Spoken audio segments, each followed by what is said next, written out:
Well, Darragh, it's a Saturday morning. You're in to complete the signing, a record signing. Cancel my trip to Madrid, yeah. I mean, talk to us about it, because obviously this is something you've been working on behind the scenes for a while. Yeah. Look, first of all, we are absolutely delighted to, that Mo has chosen us, and we've managed to land that signing. I know we say this a lot about beating other clubs, but trust me, there was every top club in League One, 2 clubs in the Championship, all wanted to land Mo Eisa. And we have worked our nuts off the last few weeks, since Vegas really, to make the deal happen.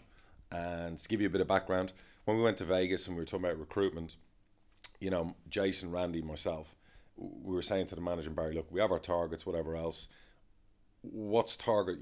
Beavers was a big one, but what's the big target? One that we're going to have to spend money on, one that's going to make a splash, one that's going to bump our season ticket sales, one that's going to say to our fans, wow, say to the rest of the League One, Peterborough are serious about wanting to win the League One title this year. Who've we got here? And we'd had targets as a club, and the gaffer had seen them. Last summer, everyone knows we were in for Mo Eisa and we were in for Caden Jackson. And we had multiple bids for Eisa turned down.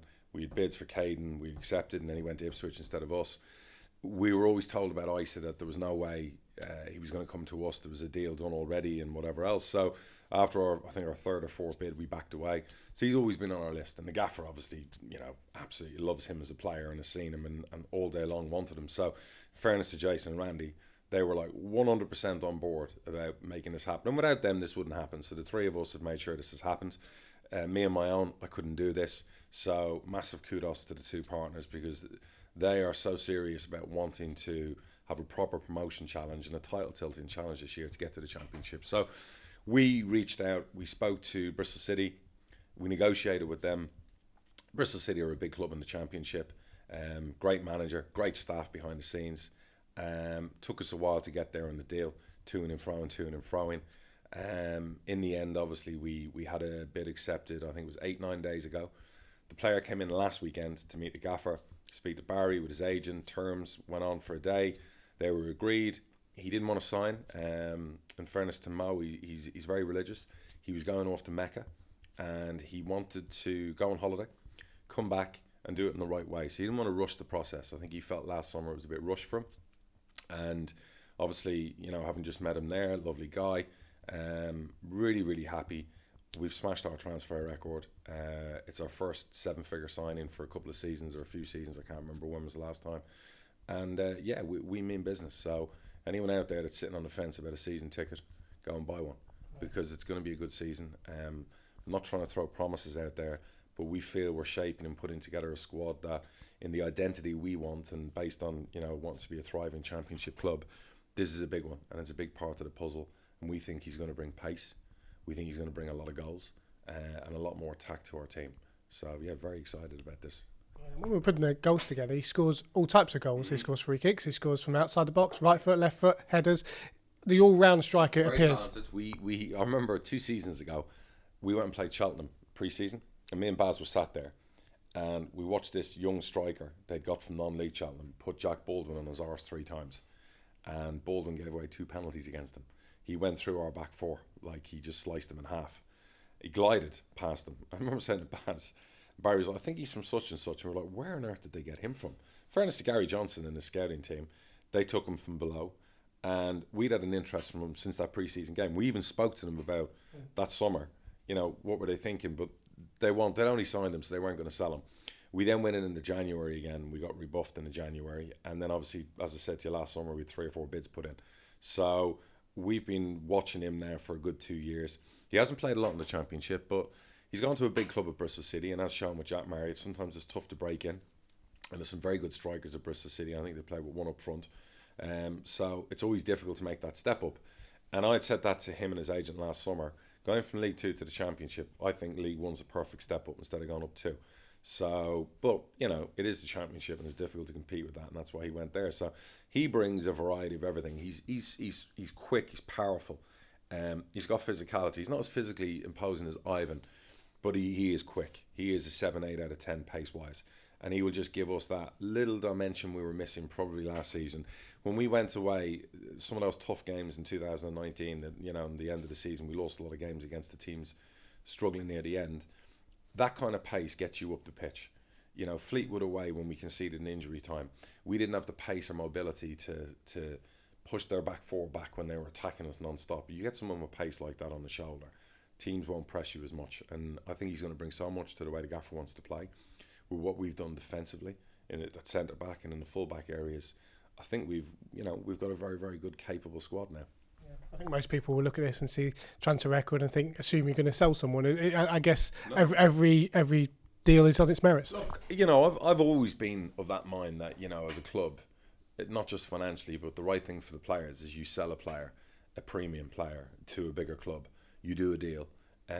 You give your current players that confidence and hope they can step up a level if Peterborough don't get promoted. And everyone will say, well, is that Ivan Toney? Is it Marcus Maddison? Look, Ivan Toney's Jason's favourite player. You know, my partner and co-owner, and me and Randy chuckle about this. So it would take a Herculean effort for him to be sold. Even if someone walked in tomorrow with a big bid, myself and Randy would probably have to strangle him in a corner to sell Ivan.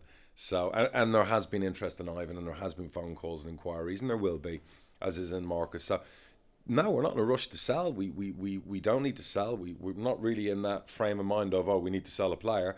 We want to have a right go this year. We want big crowds. We want to have a right go at the league. We're serious, very serious about getting promoted. So, for us to sell a player, it would take a big, it would take a massive offer for us to do any business like that. Those that are on the transit list, I think Barry's got an assignment in Portugal next week. Yeah, Baz has had inquiries. Chappie, obviously, Golden Gloves winner in League 2 years ago. Multiple offers for him, inquiries. Matty Stevens, this clubs he's speaking to next week. He's a young goal scorer. Obviously, O'Hara's in big demand because of what he did at Lincoln. Callum Cook as well, from clubs in League 1. And I can't remember who else is on the list. There's a few others. Buckley Ricketts is on the list. Ricketts, obviously a young winger. Has pedigree from the Premier League, so we will definitely sell the majority of the players on the list, and they'll find good clubs, and we'll do business and get on with things, because that's what we've got to do.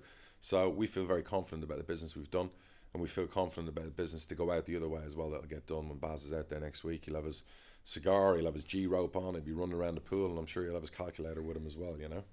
So. In terms of the players that come in, I think probably the most pleasing aspect potentially for you as well is the fact that so many people have commented on the business that you've done and how well it's been done and the signings you've brought in. It must fill you with confidence. You do your own scouting, but it's always nice to have it, rubber stamped by professionals. It's nice to read good comments about players that you've signed, but it makes no difference. The players have to come here, apply themselves, settle down, get into the gaffer's team, and make a difference on the pitch, because a signing's only a name most of the time. No matter how skilled or talented they are, you've seen that at the highest level. You know, Man United go out and spend 100 million on a player, and he could be, an absolute bomb. So these players know what we're all about, and we've done our due diligence on them. We feel very confident that they will fit in with what we're trying to do.